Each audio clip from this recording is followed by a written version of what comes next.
قدرمنو عزتمنو کله چې یو څوک په ژړا ووینئ څوک په فریاد ووینئ په بغارو په نارویو ووینئ یا د یو خوا یو خبره درته وسي هېڅکله فیصله مه کوه هېڅکله دا رایه مه قایموه چې دا مظلوم دی. اکثره چې پر میډیا باندې یو ویډیو یې ګورې یو شی ګورې چې یو ځای ژړا ډېرې نارې ډېرې څوک ول کېږي بس خلک وایي دومره ظلم ورسره سوی دی نشر یې کوي چې دا ظالمان ونیول سي داسې کوي او داسې کوي د دې ابل رخ باندې دوی خبر نه وي. نو همیشه چې په دواړو اړخ باندې خبر نه د ظالم یا د مظلوم فیصله مه کوه. امام شافعي رحمه الله فرمایي چې یوه ورځ زه د قاضي شریح سره ناست ولم یو ښځې د خپل خاوند شکایت راوړ نو چې کله په عدالت کې حاضره سوله دغسې په بغارو په چغارو باندې د خاوند شکایتونه شروع کړه دومره ځان مظلومه ښکاره کړي. ما و قاضي صاحب ته وویله چې قاضي صاحب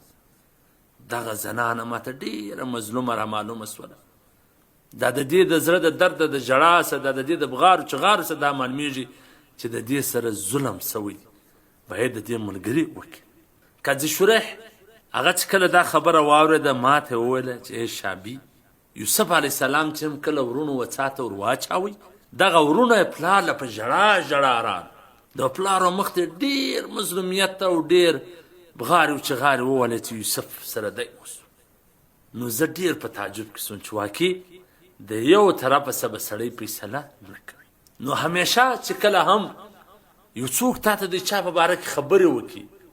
یو څوک تا ته څه ووایي چې فلانی داسې ظالم دی فلانی داسې چې هغه فلانی دې اورېدلی نه وي د هغه خبرې دې نه وي اورېدلي د ده د مظلومیت اعلان کول یا د ده دفاع کول یا د ده ملګري کول دا غټ ظلم دغه سړی غټ ظالم دی چې پر یوه خوا یې فیصله وکړه او بله خوا یې ګسره طرف کړې. باید موږ د دغه واقعې څه عبرت واخلو چې یوسف علیه السلام ورونو څا ته واچوئ او دغه ورونه په ژړا ژړا پلاله راغله. نو اکثره داسې هم پېښېږي.